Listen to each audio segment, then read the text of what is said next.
That's when I realized my family had already written me out.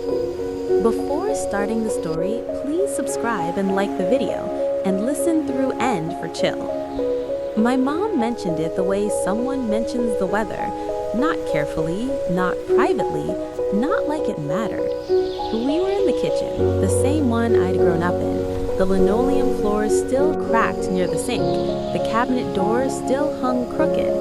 She was stirring soup, not even looking at me, when she said, "Of course, when I'm gone, everything will go to your sister." She said it gently, casually, like it was already decided a long time ago, because it was. I remember waiting for the rest of the sentence, some explanation, some justification, some acknowledgement that I was standing there, but nothing came.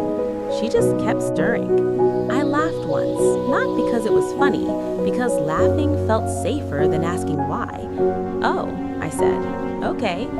That was the moment she assumed I agreed, and that was her mistake. Growing up, my sister Emily was what my mother called the steady one. I was sensitive. Emily was practical. I was emotional.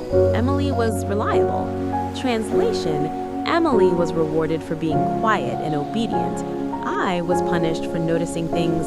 When Emily got straight A's, my mom framed them. When I did well, she said, "Don't get cocky." When Emily cried, she was comforted. When I cried, I was told I was too much. It wasn't cruelty, that would have been easier to name. It was preference, and preference is harder to argue with because it never announces itself. It just shows up in patterns you're told not to notice. By adulthood, I'd learned my role. Don't ask, don't expect, don't need. So when my mom said everything would go to Emily, the house, the savings, the family land, I nodded like a well-trained child. But inside, something shifted. Not anger, not jealousy, clarity. A week later, my mom called me. "I told Emily you were fine with it," she said. I didn't answer right away. "Fine with what?" I asked. "With the inheritance," she replied, a little sharper now. "You don't need it. You're independent. Emily has a family." There it was, the justification I hadn't asked for.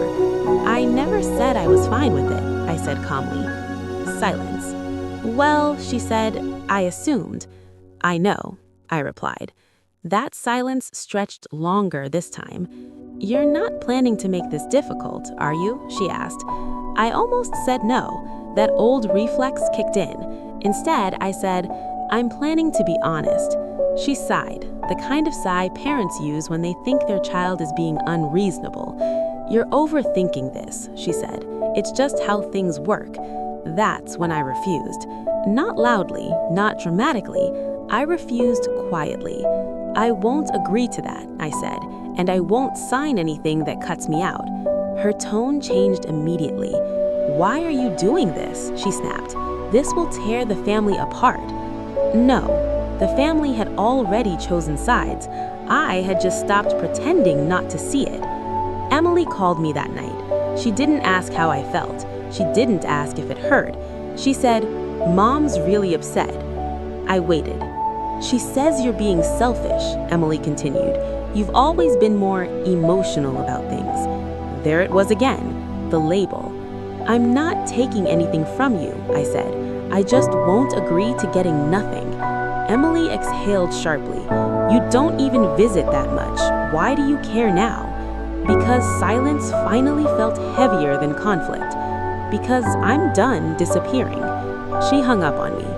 The weeks that followed were quiet. The kind of quiet that isn't peaceful. No group chats, no family dinners, no calls. I heard through relatives that I was being difficult, that I was holding things hostage, that I was making Mom's health worse. Funny how truth always becomes cruelty once it's inconvenient.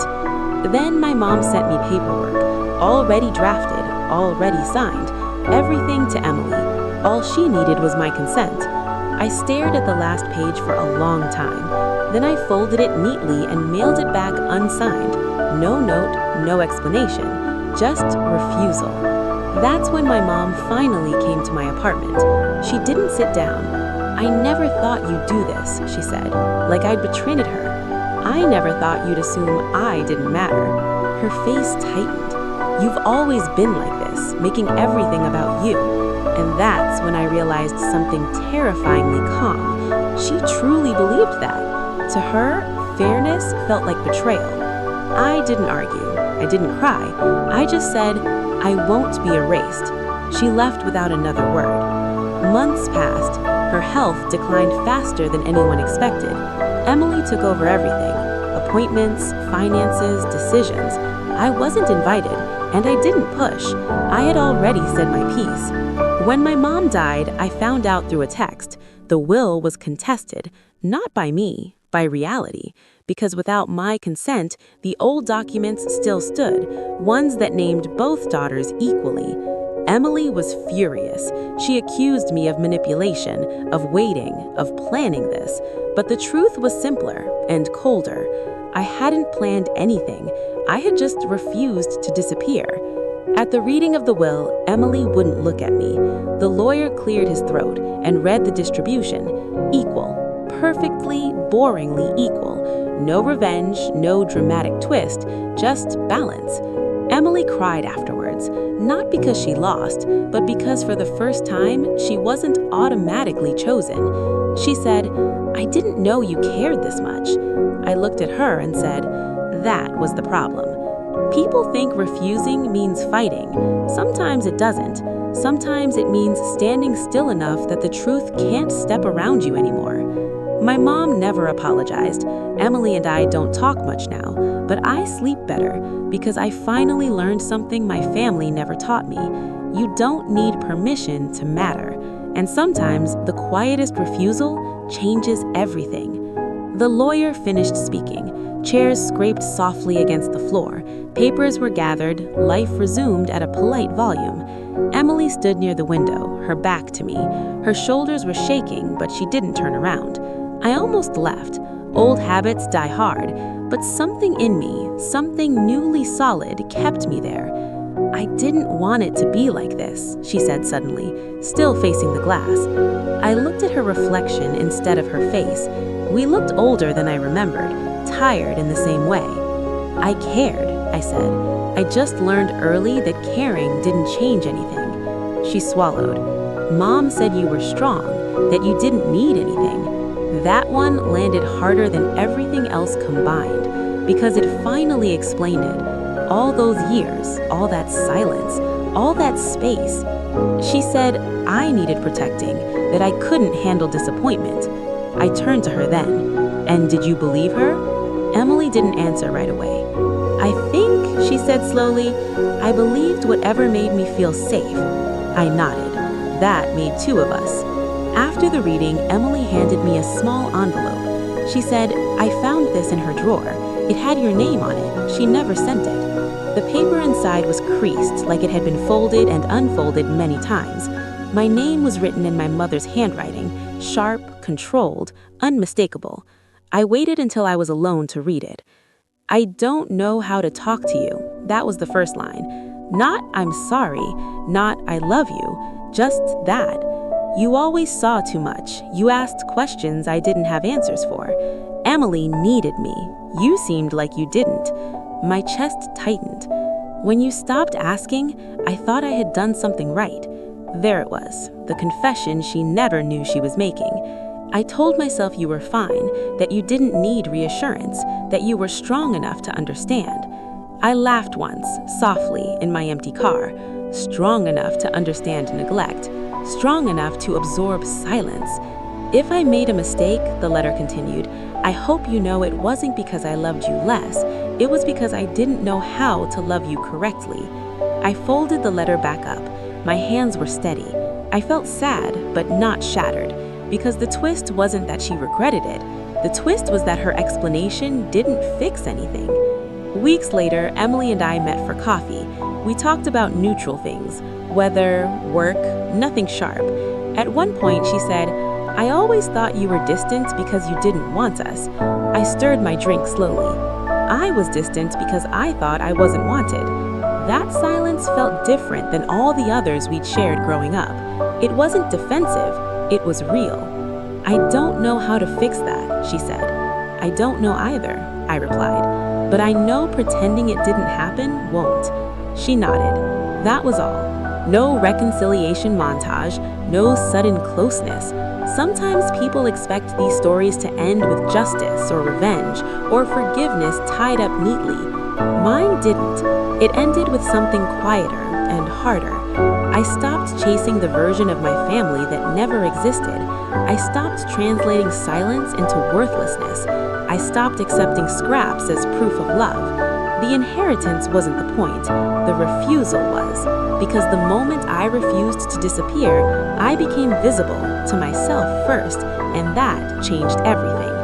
A few months later, I went back to the house one last time, not to take anything, just to stand in it. Emily had already packed most of the rooms. The walls were bare, lighter somehow, like they were relieved. I walked slowly, my footsteps echoing in places that used to feel crowded with expectations. In my old bedroom, the carpet was worn down near the door. I knelt and pressed my hand there, remembering how often I used to stand frozen in that spot, waiting to be called in or dismissed. I wasn't waiting anymore. In the hallway closet, I found a small box Emily had missed. Inside were things no one had claimed.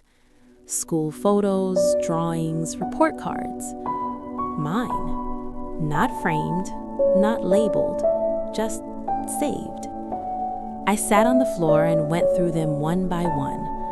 A crooked smile in second grade, a certificate for something my mother never mentioned, a drawing of our family where I'd drawn myself slightly off to the side. Even then, I knew. At the bottom of the box was a sweater. My sweater. The one I lost in high school and cried over because it smelled like home, back when home still felt possible. I held it to my chest, and for the first time, let myself grieve. Not loudly, not dramatically, but honestly. Not for the inheritance, not for the house, for the child who learned too early how to be quiet. I folded the sweater carefully and put it back in the box. Then I closed it. At the door, I paused and looked back once, not to say goodbye, but to acknowledge that I had survived that place. Outside, the air was cold and clean. I sat in my car for a moment, hands on the steering wheel, breathing in, breathing out.